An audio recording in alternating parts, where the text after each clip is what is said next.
मैं तो ये सोच सोच के ही आनंद में डूबा हुआ हूँ। हमारा मध्य प्रदेश कहाँ से कहाँ जा रहा है।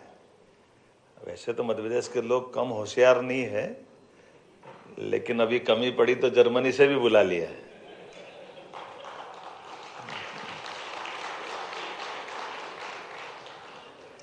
इस अवसर पर हमारी माननीय मंत्री श्रीमती कृष्णा गौर जी, हमारे मधुबनी के सांसद माननीय अशोक यादव जी, हमारे बीच हमारे सम्मानीय अतिथिगण, सभी अधिकारीगण, इस सभागार में मौजूद समस्त आगंतुक अतिथिगण,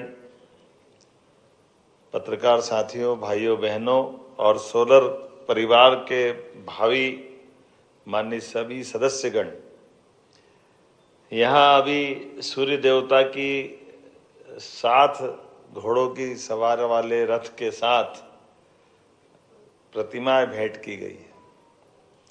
और ये बात भी सही है कि हमारे इस सौर मंडल में, अपने ग्रह पृथ्वी में हमारी सबकी ऊर्जा का अनंत भंडार अगर कोई है तो वो भगवान सूर्यनारायण देवता की रश्मियां ही है, जिससे हम सब अपना जीवन पाते हैं। और इस सौर मंडल के ग्रह में बैठे हुए भगवान सूर्य, हमारी संस्कृति भी अद्भुत है, सनातन संस्कृति भी अद्भुत है।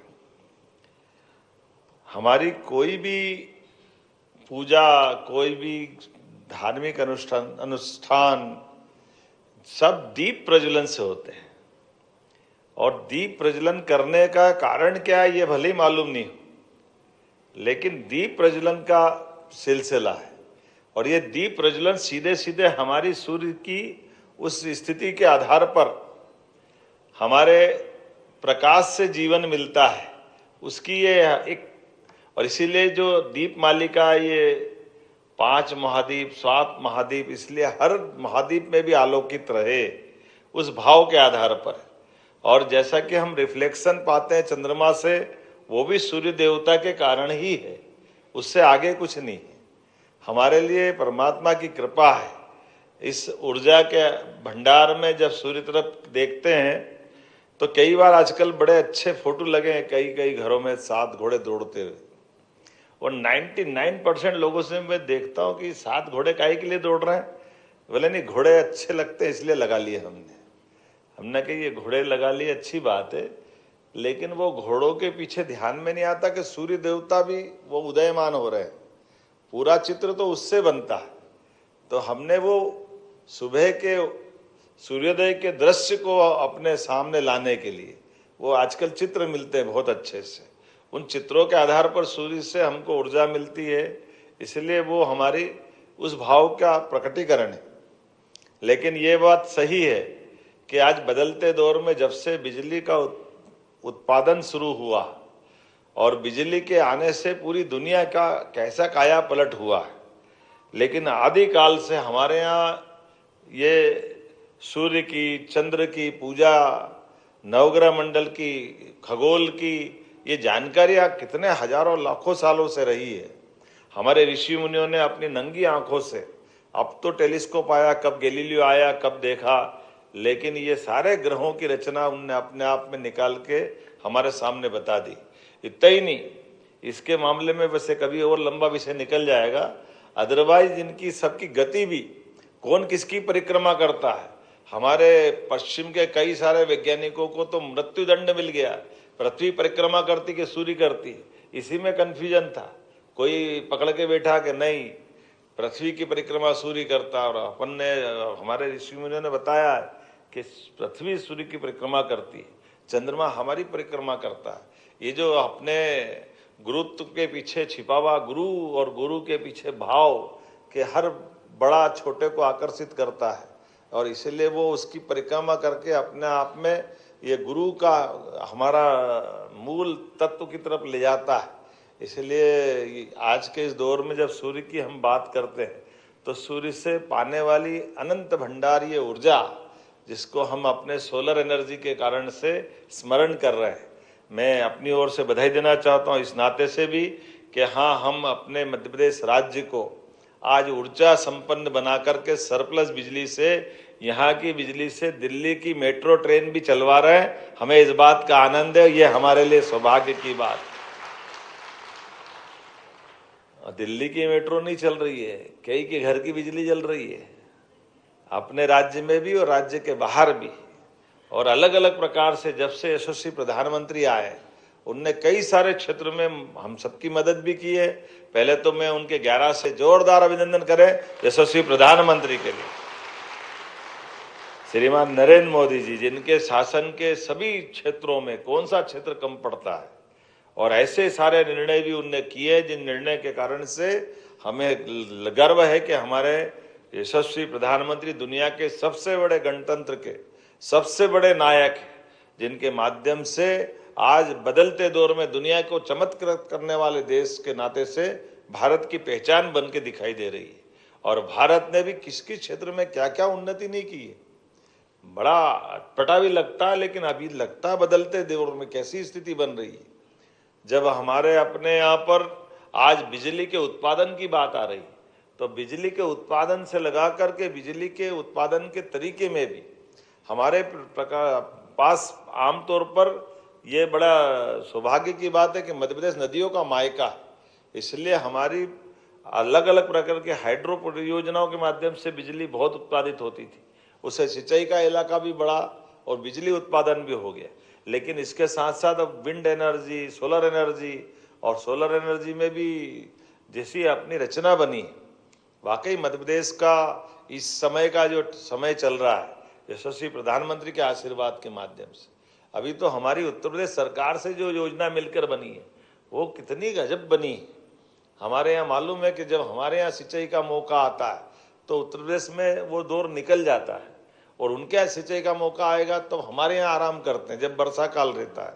तो ये परस्पर 6-6 महीने की नज़दीक के राज्यों के साथ एक ऐसी सोलर परियोजना बनने वाली है जिसके आधार पर हमारी बिजली बनेगी।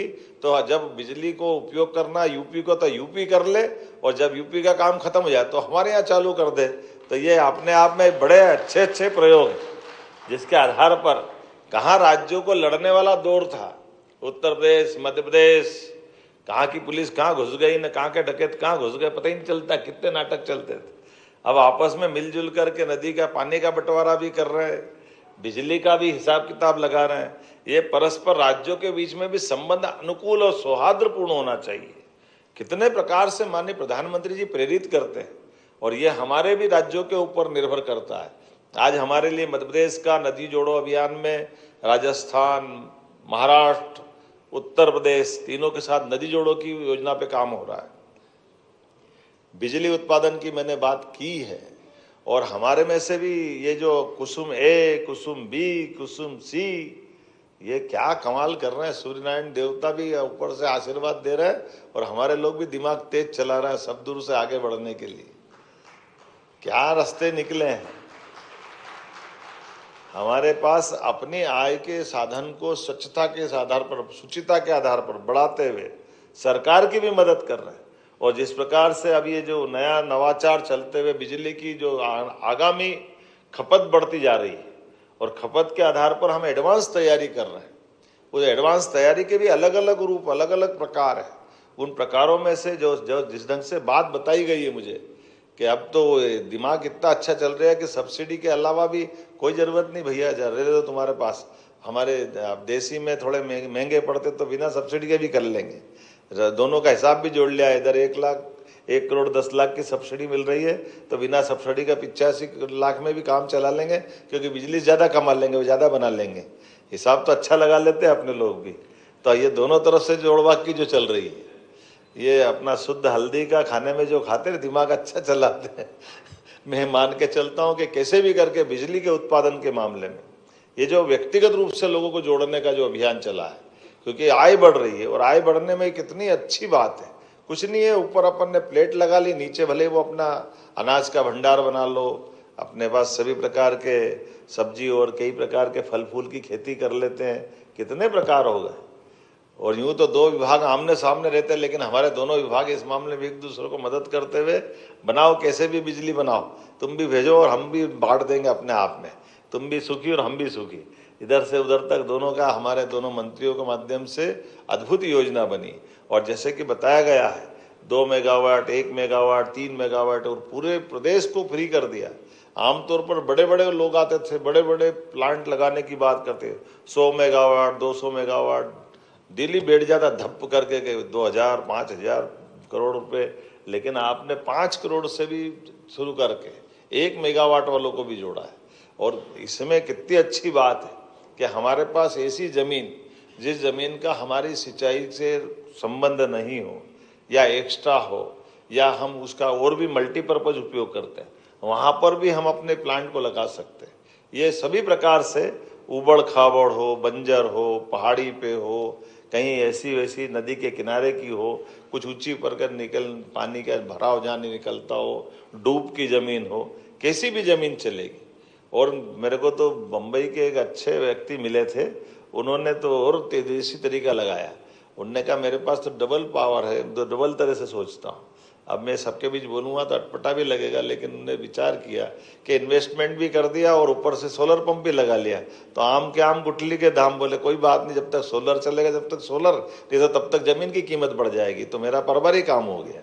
तो ये जो दिमाग भी अच्छा है लगा करके, लेकिन इससे अच्छी बात हमारे साथ विभाग के साथ जुड़ करके, हमारी ये जो बिजली परियोजना है, सोलर परियोजना, उसके साथ जुड़ करके खड़े होने के लिए जिस प्रकार से, और अब तो वो पंप स्टोरेज वो लगा रहा है, बिजली के उत्पादन में सोलर का उपयोग दिन में कर ले और रात के समय वो पंप से बिजली बनाएंगे जो ऊपर से नीचे पानी डालने वाला। तो ये जो पूरे देश में मध्य प्रदेश सभी सेक्टर में बहुत आगे बढ़ रहा है। लेकिन मैं तो बधाई देना चाहता हूँ आप सबको भी। मैं मान के चलता हूँ कि हमारे लिए जिस प्रकार की गति चल रही है, आने वाले समय में इसी प्रकार से अगर ये बिजली के लिए, कहाँ हमारे पास 11 साल पहले क्या रिकॉर्ड था नवकरणीय ऊर्जा का है, और आज कितनी हो गई? 7000। और अब हमारे बीच में अशोक जी ये जबरदस्त रूप से हम जम कर रहे हैं कि हम आज भी सरप्लस बिजली में हैं। और ये जो इतनी प्रकार की योजना चला रहा है, हमने इसके लिए दिल खोल करके प्रदेश वालों के लिए भी और देश वालों के लिए भी, और देश से बाहर से भी आए, सबको दरवाजे खोल के दिखाए कि कोई कहीं से भी आए, मध्य प्रदेश के साथ जुड़ करके विकास के संकल्प का अगर साझेदार बनना चाहता है तो हम दिल खोल के स्वागत करना चाहते हैं। हमारी सरकार उसका अभिनंदन करती है। वो सारे काम जिससे राज्य और देश के लिए एक बदलाव का समय और एक ताकत का समय आता है, जब हम अपनी ऊर्जा के माध्यम से इस समृद्धि के बलबूते पर देश में अच्छी पहचान बनाना चाहते हैं। जब मैं इसकी पूरे आंकड़े देख रहा था तो हमने इसमें भी मोहासा बाबई में विद्युत और नवकरणीय ऊर्जा के उपकरण विनिर्माण योजनाओं की 22 इकाइयों का भूमि पूजन कर दिया है। ये जो हमारे इसके जो उपकरण बन रहे हैं, जिसमें 18,000 करोड़ का निवेश और 24,000 से ज़्यादा लोगों को रोजगार मिल रहा है। अभी तो सांची हमारी पहली सोलर सिटी बनी और 2025 तक हम सभी शासकीय भवनों पर सोलर रूफटॉप लगाना चाह रहे हैं। ये अपने आप में बड़ी योजना है, जिसके माध्यम से हम अपने सभी शासन के पैसे का एक एक रुपया बचाना चाहते हैं। जब मैं आपसे यहाँ बात कर रहा हूँ तो मान के चल रहा हूँ कि आने वाले समय में, अभी यहाँ कोई से नाम पूछ रहा था तो कोई मंदसौर से आया, कोई चंबल से, कोई कहाँ से, सभी प्रकार के लोग आ रहे हैं। लेकिन इसका लाभ जित मिलने वाला है, ये योजनाओं के माध्यम से भारत सरकार ने तो बहुत बड़ा टारगेट लिया है, लेकिन मध्य प्रदेश भी पीछे रहने वाला नहीं। अकेला नीमच का सोलर पार्क 500 मेगावाट की क्षमता वाला है और ये पूरे भारत की सबसे सस्ती बिजली दे रहा है। इतनी सस्ती तो कहीं है ही नहीं, 2.15 पैसे, 2.25 रुपये भी नहीं। ये इतनी सस्ती बिजली पूरे देश में, और देश तो क्या मुझे लगता है दुनिया में ही पहले सस्ती होगी, इतनी सस्ती बिजली। लेकिन हमारे यहाँ इस आपस के कंपटीशन के कारण से, और हमने सोलर प्लांट लगाने के लिए भी क्या क्या रास्ते ढूंढ लिए। ओंकारेश्वर का पानी का डैम का बना हुआ ऊपर का जो इलाका है, उस सोलर पंप वहाँ भी लग सकते हैं। कभी ये सोचे ही नहीं होगा सोलर प्लेट लगती, पानी का ऊपर से वाष्पोत्सर्जन भी रोकेंगे और बिजली भी बना लेंगे। ये अपने आप में अनूठी चीज। जब मैं ऊपर हेलीकॉप्टर से निकलता हूँ तो नीचे देखता हूँ तो ऐसा लगता है कि अपन मध्य प्रदेश में है कि दुनिया के किसी और देश में आ गए।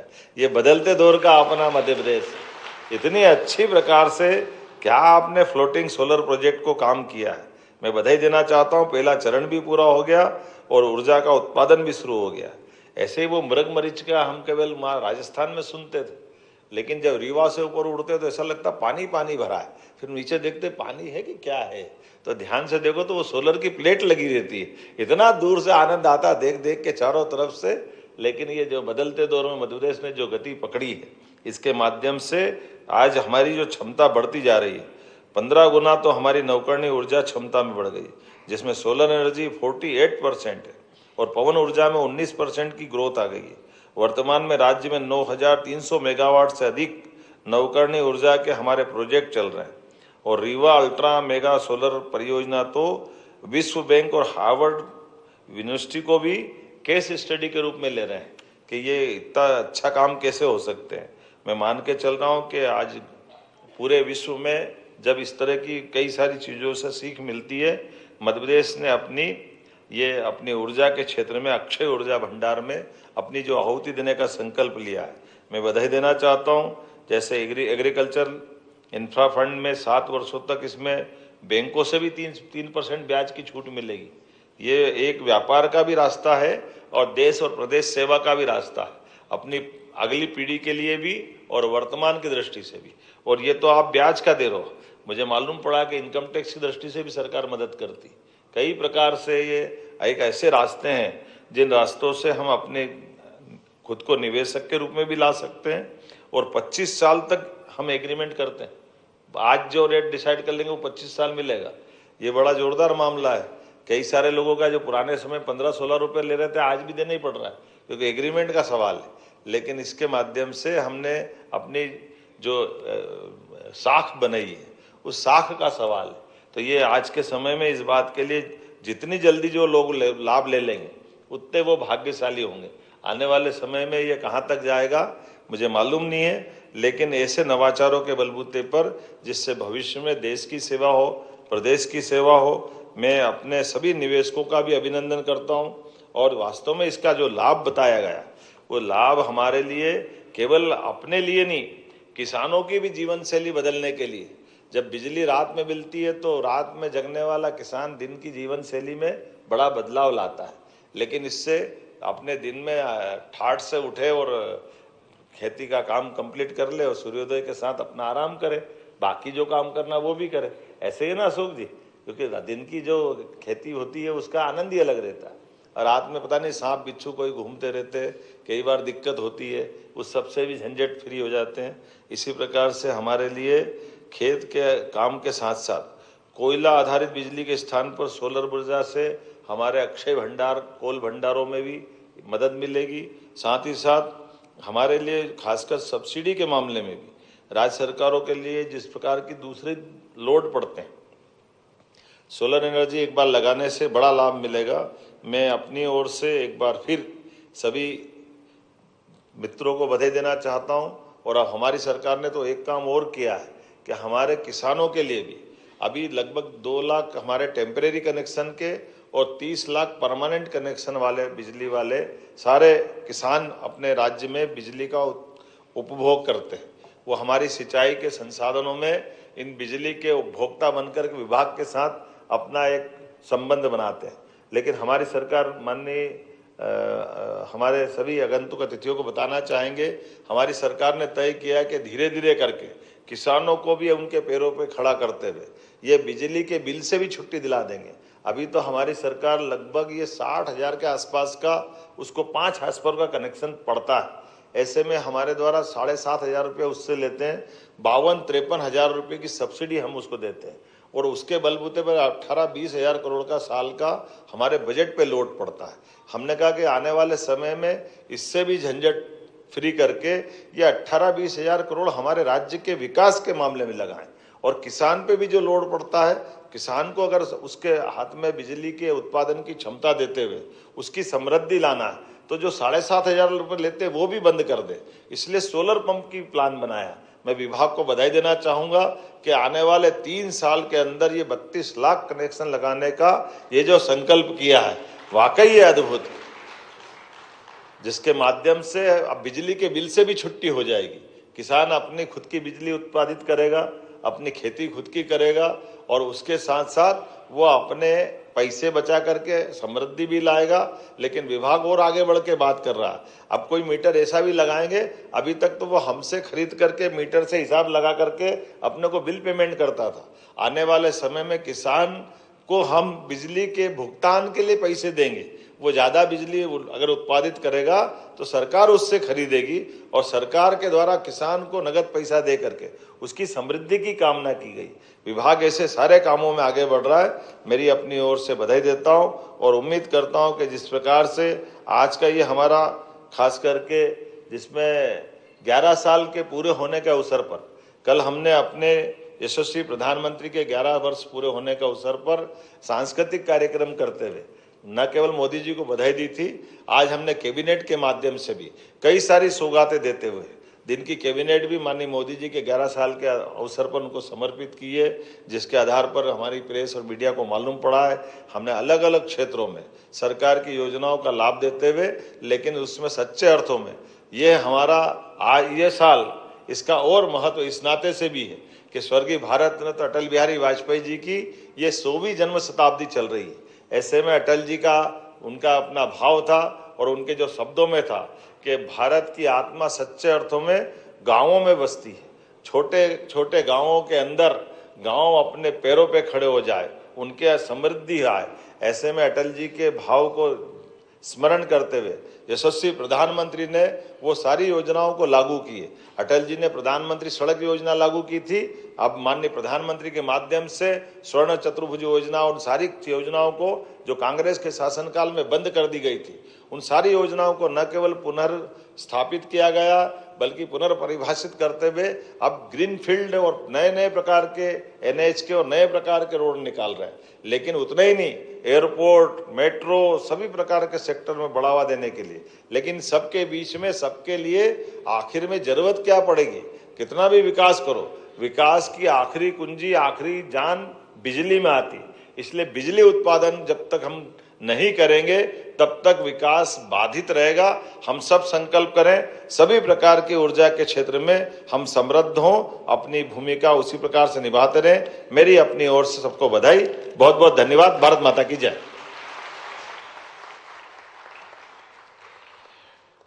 बहुत बहुत धन्यवाद माननीय मुख्यमंत्री जी। प्रबंध संचालक मध्य प्रदेश ऊर्जा विकास निगम लिमिटेड श्री अमनबीर सिंह बैस जी से विनम्र आग्रह है कि कृपया आप माननीय मुख्यमंत्री जी तथा मंचासीन अन्य विभूतियों को आज के अवसर पर स्मृति चिन्ह भेंट करें। स्मृति चिन्ह सर्वप्रथम माननीय मुख्यमंत्री जी को भेंट कर रहे हैं प्रबंध संचालक मध्य प्रदेश ऊर्जा विकास निगम लिमिटेड श्री अमनबीर सिंह बैस।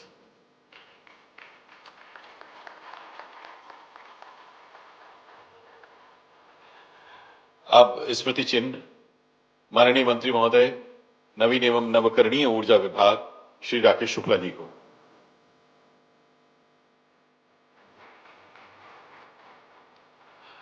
स्मृति चिन्ह माननीय मंत्री महोदय ऊर्जा विभाग मध्य प्रदेश श्री प्रद्युम्न सिंह तोमर जी को।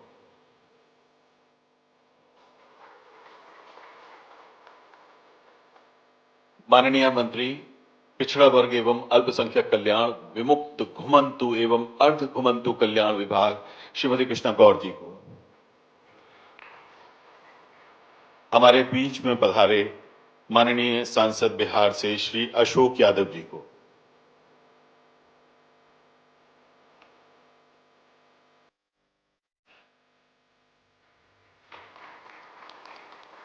अपर मुख्य सचिव ऊर्जा विभाग आदरणीय श्री नीरज मंडलोई जी को।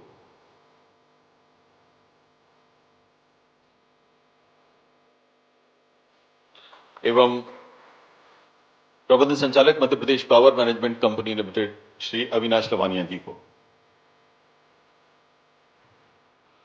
बहुत बहुत धन्यवाद आदरणीय भाई साहब। अब आपसे आग्रह है कि कृपया आप धन्यवाद के 2 शब्द कहें।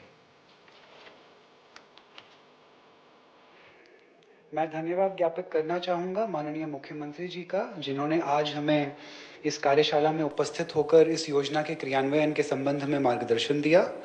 मेरा धन्यवाद माननीय मंत्रीगण ऊर्जा विभाग एवं नवकरणीय ऊर्जा विभाग को, जो उन्होंने अपना वक्त निकाला और आज हमें प्रोत्साहित किया।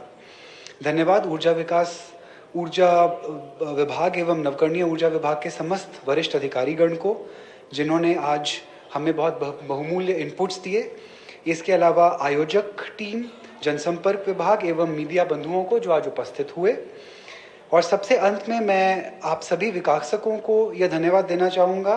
मैं उम्मीद करता हूँ कि आज की कार्यशाला से आपको कुछ लाभ हुआ और इस कार्यशाला में जो प्रशिक्षण दिया गया है, जो जानकारी दी गई है, उसके आधार पे आपके द्वारा आने वाले समय में राज्य में निवेश किया जाएगा और इसके बहुत अच्छे परिणाम देखने को मिलेंगे। धन्यवाद।